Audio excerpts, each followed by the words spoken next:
Penyebaran agama Islam di selatan yang meliputi Ponorogo, Caruban, Madiun di abad 16 adalah merupakan sesuatu prasasti kesejarahan Sultan Agung Hanyokrokusumo di Mataram.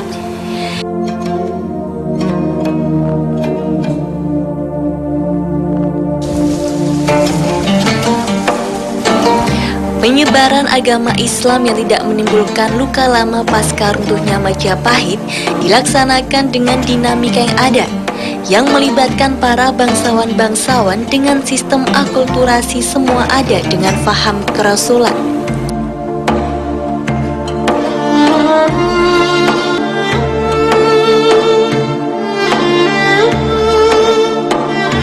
Kalau bicara soal penyebaran agama Islam setelah dari utara, kemudian di selatan juga, ini perbedaannya di mana sih Pak Toto? Jadi kalau di wilayah Pantura itu lebih didominasi oleh kedatuan. Tapi kalau di daerah selatan, saya tunjukkan ini lebih berorientasi kepada Kesultanan Agung Mataram. Oh iya. Jadi wilayah selatan itu lebih berorientasi kepada Kesultanan Agung Mataram, di mana antara Ponorogo dengan Solo kan jaraknya juga berdekatan. Iya betul, seperti di sini Pak ya.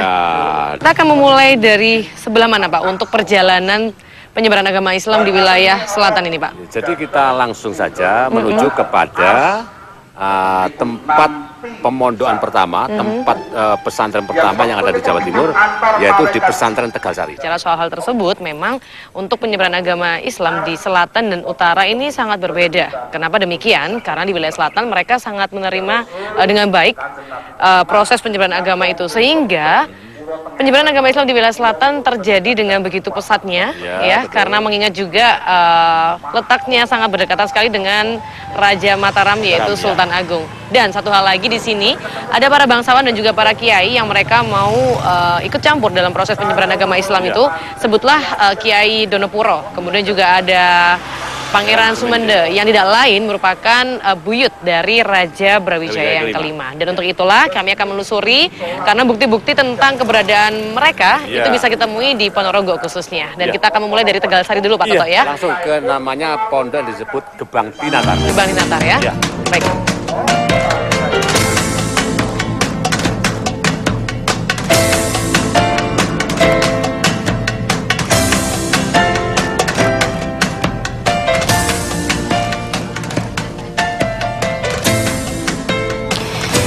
Ki Ageng Donopuro adalah salah satu ahli filsafat Jawa yang hidup pada era pemerintahan Sultan Agung.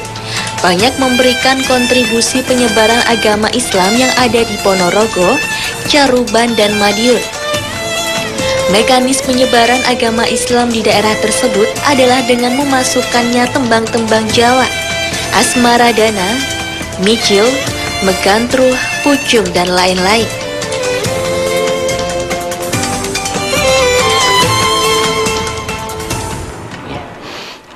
Terus kemudian yang perlu kita ketahui bahwasanya apa yang diajarkan oleh Mbah Ageng Besari itu tidak hanya terkait dengan ilmu agama, tapi juga terkait dengan ilmu-ilmu kemasyarakatan. Itu terbukti dengan peninggalan beliau yang kita lihat ini merupakan akulturasi budaya baik dari budaya kerajaan dulu, kerajaan Surakarta, maupun dari budaya-budaya Hindu Jawa, sehingga kita lihat dari peninggalan beliau ini di sini seperti Masjid Tegalsari itu mengandung filosofi yang luar biasa, sehingga kalau kita kaji secara mendalam itu bisa kita lihat apa yang dibangun oleh Mbah Ageng Muhammad Besari di sini itu sebagai simbol hubungan vertikal antara manusia dengan Tuhannya ke atas. Tapi tidak hanya itu juga, di sini pun Mbah Ageng Muhammad Besari juga mengajarkan bagaimana peranatan kehidupan sosial bermasyarakat, sehingga beliau sampai kemudian pada beberapa keturunannya tidak hanya menjadi seorang kiai saja, tapi juga menjadi seorang pemimpin di pemerintahan desa Tegalsari atau yang disebut dengan Gebang Tinatar tersebut. Filosofi tembang yang dibingkai dalam bentuk kidung adalah salah satu sarana pengenalan ajaran-ajaran kerasulan yang seterusnya disampaikan melalui wayang beber yang dikemas dalam cerita Minang. Pengenalan ini banyak direspon oleh masyarakat yang tadinya beragama Siwa Buddha. Lambat laun berubah pola pikirnya menjadi faham yang disebut Widatul Wujud, yang cocok dengan ajaran kerajaan Majapahit dengan apa yang disebut Manunggaling Kawula Gusti. Berorientasi kepada Wisnu, dalam bahasa Jawa disebut Wisnunggal.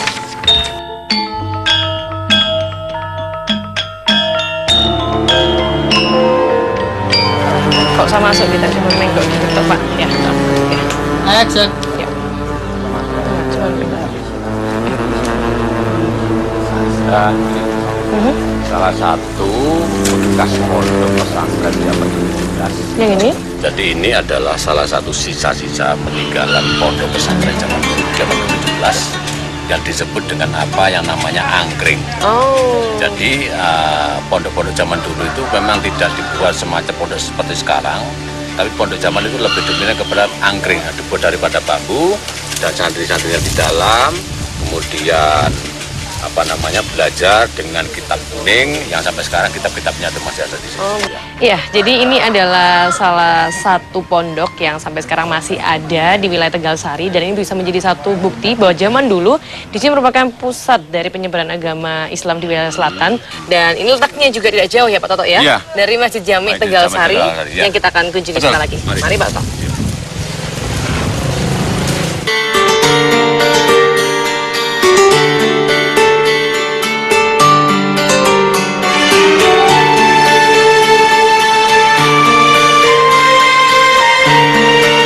Kepiawaian Hanyokrokusumo sebagai sultan yang membawa masyarakat Mataram banyak membuat naskah-naskah yang dikolaborasi antara Weda Tantra dengan Faham Krosulan, yang kemudian menjadi kitab tuntutan pujangga yang disebut Wedotomo.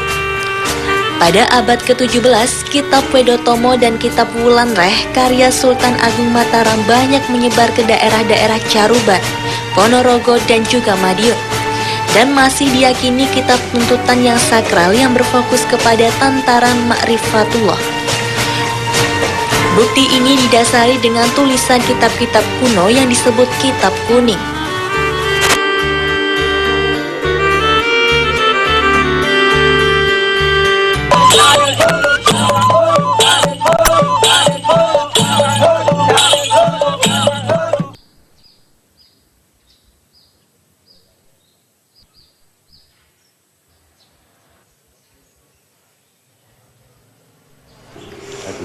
Oh mana? Oh itu Pak? Ini pendoponya, pendopo agung, dan seperti yang ada piramid itu adalah kubah daripada pendopo agung. Jadi seperti piramid gitu. Oh iya, kita ke sana coba Iya. Pak.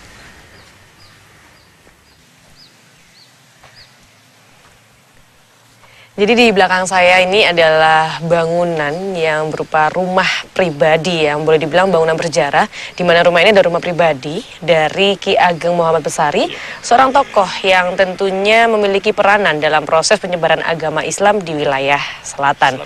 Dan ya, kita nanti akan mencoba melihat bagaimana kediaman tersebut, dan kita pun juga akan menemukan bukti-bukti tentang proses penyebaran agama Islam tersebut yang ada di wilayah selatan, khususnya di wilayah Tegalsari, Ponorogo pada masa itu. Mari. Ya, Langsung kita ke sana ya. sebelah sini Pak Toto ya. Ya. Ada yang bisa kami bantu. Dalam Ageng yang dibuat pada tahun 1447 ini dengan luas tanah sekitar 3.000 meter merupakan saksi besar tentang keberadaan tokoh ulama Kiai Ageng Muhammad Besari, yaitu salah satu penyebar agama Islam yang sukses di daerah selatan atas amanat dari Raja Mataram. Struktur bangunan yang membentuk 3 kubah masing-masing bernama bagian belakang disebut Jeramba, bagian tengah disebut Pasepen, dan bagian depan disebut Pandopo Agung. 3 tempat yang disakralkan ini menurut pewarisnya tidak sembarang orang dapat duduk di atas kursi, dan semua tidak terkecuali siapapun yang berniat mengunjungi harus selalu melepas alas kaki dan bersimpuh di lantai dari bangunan tersebut. Jadi memang ada 4 kamar ya Bapak ya di Ya, sini 4 ya? kamar untuk keluarga yang ageng dulu. Oh begitu, Kalau ya. yang ageng seharinya kan di belakang sana. Jadi memang ini adalah bagian kedua dari kediaman pribadi milik Ki Ageng Muhammad Besari. Kalau bagian depan itu adalah pendoponya atau mandapo kata awalnya. Kemudian kalau bagian tengah ini adalah gandok, di mana di sini terdapat 2 pintu di sebelah kiri dan 2 pintu sebelah kanan. Ini merupakan kamar-kamar yang berada di tempat ini. Dan untuk menuju ke bagian inti dari rumah kediaman beliau, ini ada 3 pintu dan semua total pintu yang kalau kita lihat dari posisi saya berdiri ini ada 7 pintu. Nah Pak Toto, dengan adanya 7 pintu pada rumah kediaman Ki Ageng Muhammad Besari ini mungkin ada filosofi yang terkandung di dalamnya nih Pak Toto. Jadi filosofi angka 7 ya. Iya. Jadi filosofi angka 7 ini kalau menurut keyakinan orang Jawa, semuanya itu tidak lepas dari angka 7. Seperti halnya bumi lapis pitu, dino pitu, langit lapis pitu, manusia juga lapis 7. Kuku, kulit, daging, gitu, getih, balung, sungsum itu 7 juga. Jadi semua yang berangkat 7 ini di sini sudah tertera bahwa Kiai Ageng Muhammad Besari itu dalam bentuk rumah dan sebagainya penuh dengan filosofi tentang teologis. Kan begitu Pak Dia. Iya, iya. Wow, tentunya semakin menarik sekali karena banyak sekali filosofi-filosofi yang terkait pada rumah kediaman Ki Ageng Muhammad Besari. Saya semakin penasaran dengan bagian dalam dari rumah ini. Saya bisa diantar Pak bersama Pak Toto juga? Iya. Ki Ageng Muhammad Besari yang berumur 100 tahun adalah seorang tokoh ulama dari Mataram yang mempunyai kredibilitas sampai kepada Sultan Kartosuro. Dalam menjalankan syariat agamanya selalu diimbangi dengan laku prihatin Topo Broto untuk meraih wahyu kerasulan dengan apa yang disebut Lailatul Qadar. Figur-figur santri di abad ke-17 selalu berpakaian adat Mataraman dan memakai udeng dan belangkon dalam pelaksanaan sholat syariatnya. Disediakan pondok-pondok bambu yang disebut angkringan. Sisa-sisa sejarah Pondok Gebang Tinatar masih tetap dilestarikan sebagai kekayaan hasanah budaya Nusantara. Sebelah mana Pak? Ini Ya. nah, depannya pesarian ya pesarian atau apel jack Pak. Saya boleh memegang Pak ya? Permisi. Silakan ya. Tidak boleh naik atau Iya. tidur ya. Ini hanya sebagai salah satu simbolis dan ini namanya sudah dimuseumkan. Hanya bisa dilihat. Kan di sini sudah ada salah satu warning tidak boleh. Iya. Ya. Ini adalah satu pesarean tempat dari Ki Ageng Muhammad Besari dan dari sini tentunya melahirkan banyak sekali santri-santri yang tersebar di Pulau Jawa khususnya dimulai dari wilayah selatan. Iya. Dan ini merupakan tempat bersejarah dan dari lokasi ini pula masih ada bangunan-bangunan bersejarah terkait dengan kesejaraan tersebut. Kita akan melanjutkan kemana nih Pak Toto? Ya, langsung kita akan menuju kepada masjid ya. Pada masjid yang dibangun pada abad ke-17 oleh Ki Ageng Muhammad Besari. Oh, gitu ya. Ya, tidak jauh Baik, dari sini. Bapak, terima kasih. Permisi dulu, Matur Bapak. bangun, Pak Joni. Assalamualaikum, Bapak. Waalaikumsalam. Allah wabarakatuh.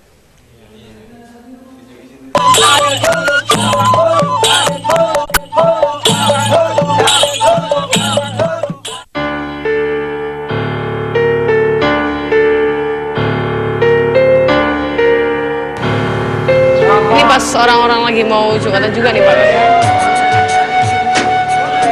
Pagi. Selamat pagi ya.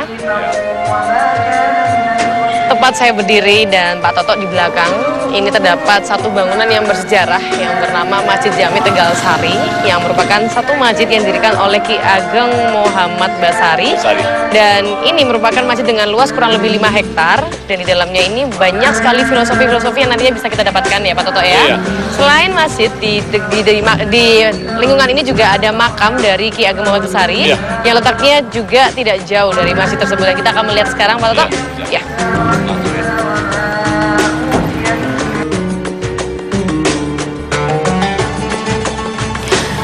Pondok Pesantren Gerbang Tinatar yang berada di Desa Tegal Sari, Kabupaten Ponorogo adalah salah satu pondok pesantren yang mendapat legitimasi langsung Sunan Pakubuwono III dengan bukti surat kekancingan dalam yang menyatakan Desa Tegal Sari dan sekitarnya merupakan tanah perdikan bebas pajak.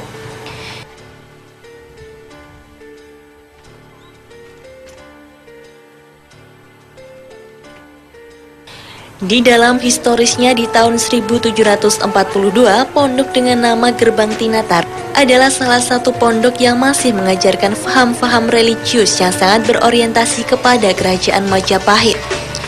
Dalam hal ini sangat jelas dan bisa diberikan secara nyata dengan adanya struktur bangunan yang masih menggunakan kubah dari terakota dan disebut gentong.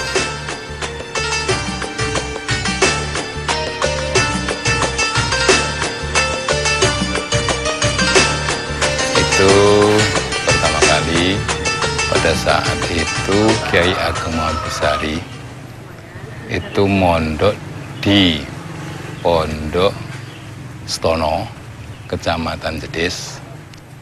Nah, bersama dengan adiknya Nur Sadik. Kira-kira 3 tahun 4 tahun itu mempelajari ilmu agama Islam di Pondok Stono Tegasari, yaitu yang pada itu kiainya Kiai Donopuro. Struktur bangunan yang menyerupai struktur pecandian dengan 3 tingkat dan ditopang oleh pilar-pilar kayu jati melingkar dari barat sampai ke utara, dari timur sampai ke selatan banyak menyimpan pesan-pesan moral yang berkaitan dengan ilmu kemakrifatan.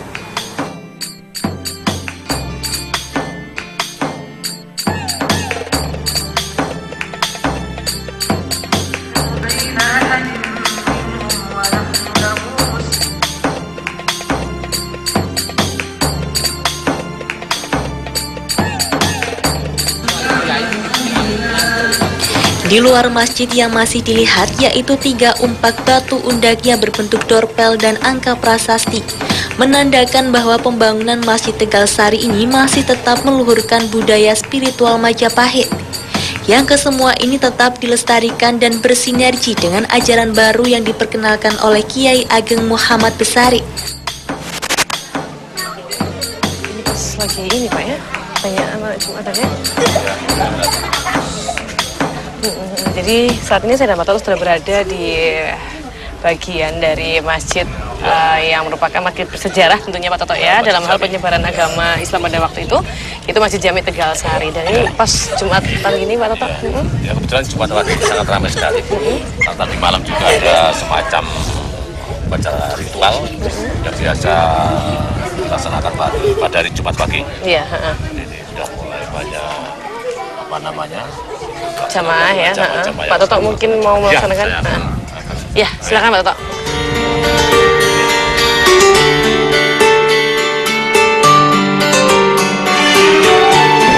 Yang masih keturunan ke-8 dari Brawijaya ke-5. Akulturasi inilah yang kemudian oleh masyarakat selatan banyak dianut sebagaimana ajaran-ajaran terdahulu dengan tidak meninggalkan tradisi adat.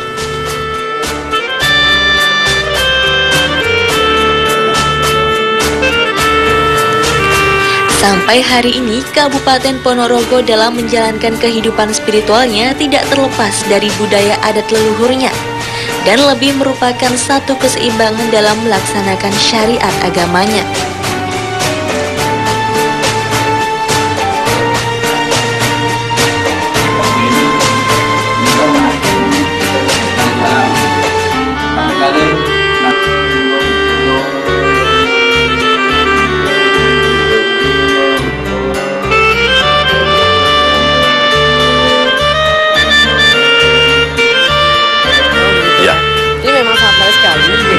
Masjid itu selain bangunannya yang penuh dengan filosofi juga ada satu peninggalan dari kerajaan Majapahit yaitu berupa batu dorpel yang sampai sekarang masih tetap ada dan dipertahankan di masjid ini. Dan satu hal lagi Pak, mengenai pohon yang ada di sekitar dari areal masjid ini mungkin ada filosofi, karena saya tahu ini adalah pohon kecil Pak, dan itu saya pahami bahwa memang ada filosofi yang sangat dalam terkait dengan pohon kecil tersebut. Dan kenapa ditanam di areal ini? Jadi ini ada beberapa pohon kecil ya, 1, 2, 3, 4, 5 dan sebagainya. Ini tidak terlepas dari korelasi Kasunanan Surakarta Diningrat. Di mana Kiai Hasan Besari itu adalah diambil menantu oleh Paku Buwono III. Ya, diambil menantu oleh karena itu pohon-pohon kecil ditanam di sini ini tetap tidak merubah bentuk aslinya dari Kasunanan Surakarta Karena di sini masih ada hubungan dengan Keraton Surakarta. Iya, makna dari PB3. Makna dari pohon kecik itu sendiri, Pak Toto. Nah, kalau pohon kecik dimaknai, wong urip kudu nggawe penggawean kang becik. Becik ya disebut pohon kecik itu.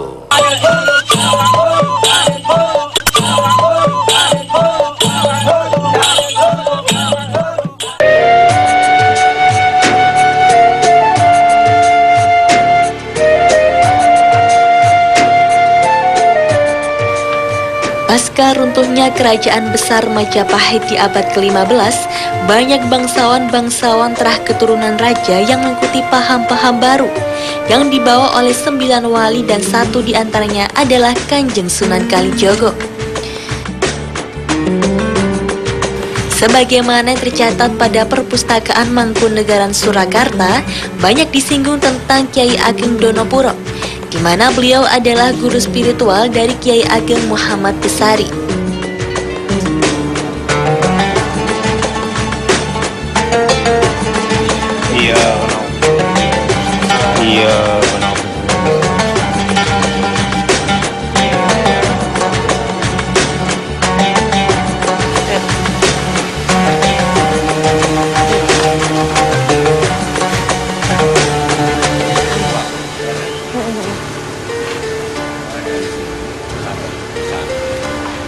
Kalau temboknya itu sekian. Oh, 1 meter nih Pak Inoto ya? Kalau temboknya agak kurang meter. Oh.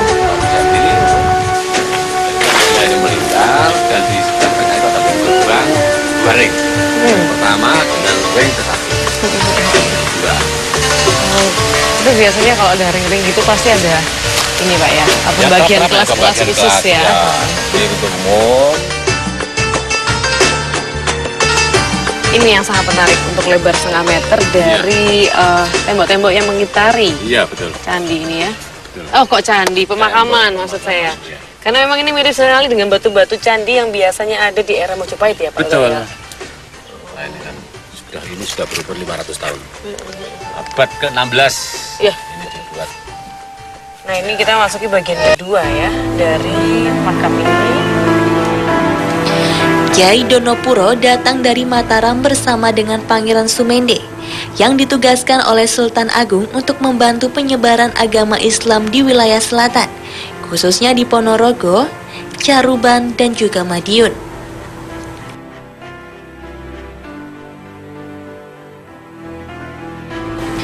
Dalam sejarahnya, Pangeran Sumende adalah masih keturunan dari Sunan Tembayat dari Semarang dan masih cucu dari Sinuwun Brawijaya V. Penyebaran agama Islam di daerah selatan ini tidak banyak mengalami hambatan yang berarti, dikarenakan sebelum itu seorang putra Majapahit Betara Kapong juga telah memeluk agama Islam.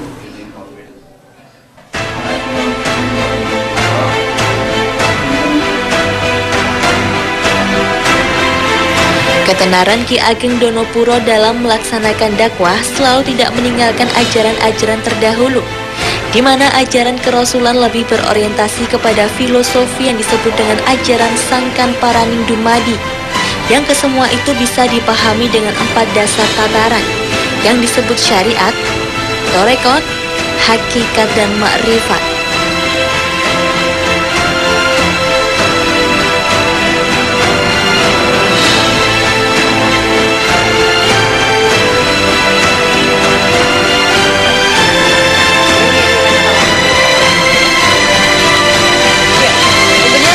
Penelusuran pada Ponorogo, khususnya dalam hal penyebaran agama Islam di wilayah selatan ini, kita dapat menarik kesimpulan dari situs-situs yang ada, tentunya bahwa akulturasi dalam penyebaran agama Islam dan penerimaan masyarakat yang ada di wilayah selatan, khususnya di wilayah Ponorogo ini, mereka bisa menerima dengan baik. Hal ini bisa terbukti ya dari situs-situs yang telah kita temukan. Ada gentong yang masih di atas makam, bentuk ornamen-ornamen demikian, inilah yang bisa menjadi satu bukti bahwa masyarakat bisa menerima masuknya agama Islam pada masa itu dengan sangat baik, dan juga mengingat posisi wilayah selatan ini yang sangat dekat dengan Keraton Mataram. Demikian untuk Napaktilas kali ini, saya Sam dan juga Pak Toto pamit. Sampai jumpa pada Napaktilas episode selanjutnya.